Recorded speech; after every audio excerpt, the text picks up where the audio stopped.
আপোনালোকে জানেনে পৰুৱাই কিয় শাৰী পাতি চলে অৰ্থাৎ লাইন পাতি কিয় চলে? বাৰু আপোনালোকে জানেনে সৰুৰ পৰাই যে কয় কল খালে বল হয়, কিয়নো কয়?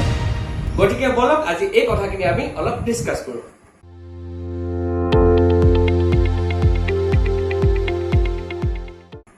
নমস্কাৰ বন্ধুসকল, স্বাগতম জনাইছো এটা নতুন ইন্টাৰেষ্টিং ভিডিঅ'লৈ। আৰু এই ভিডিঅ'টোত আপোনালোকে বহুতো কিছুমান সৰু সৰু কথা কিন্তু জানি আপোনালোকে ভালো পাব। হয়তো আপোনালোকে চকুৰ আগত দেখি পায়, কিন্তু আপোনালোকে হয়তো কথাটো কিয় বা কেনেকৈ হয় সেইটো ভাবি নাচাব পাৰে, কিন্তু সেই সাধাৰণ কথাবোৰ আজি গম পাব মোৰ যোগেদি, আৰু মই নিজেও গম পাম আৰু আপোনালোককো কৈ যাম। গতিকে আপোনালোকে চেনেলটো ছাবস্ক্ৰাইব কৰি ল'ব, পাৰিলে শ্বেয়াৰ কৰি দিব আৰু কমেণ্ট এটা কৰি দিব। বলক আজি ভিডিঅ'টো আৰম্ভ কৰোঁ। সকলোতকৈ প্ৰথম বিষয়টো হৈছে পৰুৱাই কিয়নো লানি পাতি চলে, অৰ্থাৎ এটা পৰুৱাৰ পিছে পিছে আনটো পৰুৱা যোৱা দেখা যায়। হয়তো আপোনালোকে সৰুৰ পৰা দেখি আহিছে, হয়তো আজিও দেখে। পৰুৱাই লাইন পাতি চলে বা শাৰী পাতি চলে কাৰণ পৰুৱাই মাটিত এটা সুগন্ধি এৰি দিয়ে, আৰু সেই সুগন্ধিটো মাটিত এৰি দিয়াৰ লগে লগে পিছৰ পৰুৱাটোৱে সেই সুগন্ধিটো লৈ লৈ লৈ এটা লাইন পাতি চলে, অৰ্থাৎ পৰুৱাটোৱে ইটো গোন্ধ পায়, লাইন পাতি চলে। হয়তো আপোনালোকে এটা বস্তু কৰি কেতিয়া চাবও পাৰে যে পৰুৱা চলি থকা লাইন এটা যদি মুচি দিয়ে তেতিয়া কিন্তু লাইনটো হেৰাই যায় বা শাৰীটো ভাঙি যায়। গতিকে সেইটো কিয় হয়? তাত এটা সুগন্ধি এৰে, সেই সুগন্ধিটো আমি চাইণ্টিফিকেলি ফেৰোমন বুলি কওঁ, আৰু সেই সুগন্ধিটো মাটিত এৰি দিয়াৰ বাবে পৰুৱাই এনেদৰে ইটোৰ পিছত আনটো শাৰী পাতি চলে।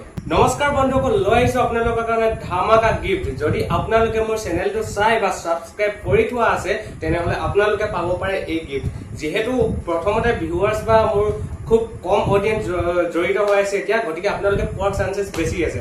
আপোনালোকে কি কৰিব লাগিব? চেনেলটো ছাবস্ক্ৰাইব কৰি দিব লাগিব আৰু এটা ধুনীয়াকৈ কমেণ্ট লিখি দিব লাগিব, আৰু আমি সেই ভিডিঅ'টোৰ পৰা কমেণ্ট চাই আৰু চেনেলটো ছাবস্ক্ৰাইব কৰা আছে নাই চাই তেওঁলোকক বাছনি কৰিম। ইয়াৰ এটা সৰু কণ্ডিশ্যন আছে যে সেই ভিডিঅ'টোত 5000 লাইকছ থাকিব লাগিব, আৰু তেতিয়া আপোনালোকক মই বাছনি কৰি প্ৰাইজটো ঘোষণা কৰিম। যদি সেই ভিডিঅ'টোত 10000 লাইকছ আহি যায় কেনেবাকৈ, মই 3জনক উইনাৰ বুলি ঘোষণা কৰিম আৰু 3টা নাম ঘোষিত কৰিম, আৰু এনেকুৱা ধৰণৰ গিফ্ট পাব আপোনালোকে তেতিয়া। আৰু গতিকে সেইটো কাৰণে আপোনালোকে চেনেলটো ছাবস্ক্ৰাইব কৰি লওক, আৰু পাৰিলে এটা কমেণ্ট লিখি দিয়ক, সৰু কমেণ্ট। হয়তো আপুনি পায়ো যাব পাৰে কমেণ্ট লিখি দিলে, তাতনো লিখাতনো কি আপত্তি। গতিকে আপোনালোকে ট্ৰাই কৰি চাব পাৰে, আপোনালোকে পাব পাৰে এনেকুৱা ধৰণৰ গিফ্ট। ধন্যবাদ।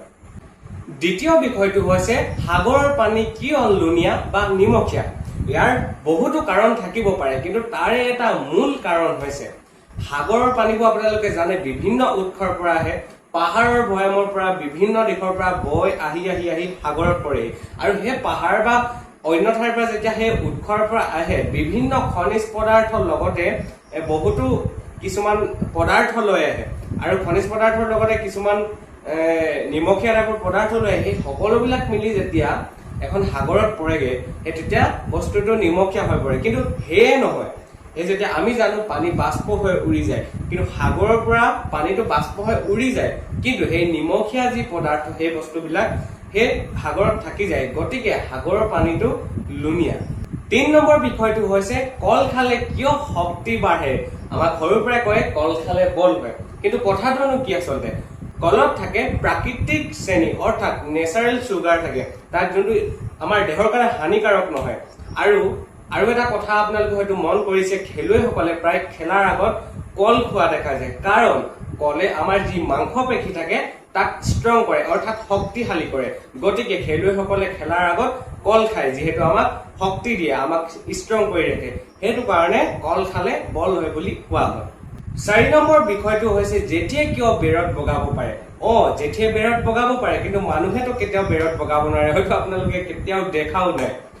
জেঠীয়ে বেৰত বগাব পাৰে কিয়নো জেঠীৰ ঠেঙত, অৰ্থাৎ এই যিটো লাগি থাকিব অলপ পামটো, তাত বহুতো লাখ লাখ লোম থাকে। লোম মানে হৈছে নোম জাতীয় এবিধ বস্তু, তাত বহুতো এনেকুৱা ধৰণৰ লোম লাগি থাকে, আৰু সেই বস্তুটো যেতিয়া ৱালত লাগে বা থিয় এখন বেৰত লাগে, সেইটো মানে আঠা টাইপৰ নিচিনা কাম কৰে। গতিকে জেঠীয়ে এনেকুৱা থিয় বেৰতো বগাব পাৰে। 5 নম্বৰ বিষয়টো হৈছে ৰামধেনুৰ কিয় সৃষ্টি হয়। যদি আপোনালোকে চায়েন্স পঢ়িছে বা বিজ্ঞান পঢ়িছে, হয়তো ক্লাছ 10তে হয়তো আপোনালোকে পাব পাৰে, তাত হয়তো আপোনালোকে পাইছে এটা কণ্ডিশ্যনৰ কাৰণে হয়, মানে পোহৰৰ প্ৰতিসৰণ, মানে লাইট ৰিফ্ৰেকশ্যন, তাৰ কাৰণে ৰামধেনুৰ সৃষ্টি হয়।